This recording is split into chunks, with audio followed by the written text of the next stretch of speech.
বসেছেন। আমরা দেশের বর্তমান পরিস্থিতিতে কি কি করা যায় সেই বিষয়ে আমাদের মতামত দিয়েছি।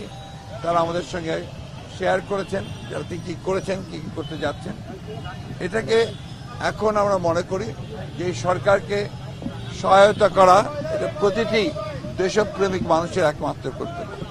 আজকে দুর্ভাগ্যজনকভাবে সেই মহলটি যারা বাংলাদেশের অধিকারকে হরণ করে নিয়েছিল তারা আবার বাইরে থেকে, বিদেশ থেকে, এখান থেকে পালিয়ে গিয়ে ভারতে অবস্থান নিয়ে সেখান থেকে বাংলাদেশের যে বিজয় অর্জন হয়েছে জনগণের, সেই বিজয়কে নস্যাৎ করার জন্য আবার চক্রান্ত শুরু করেছে।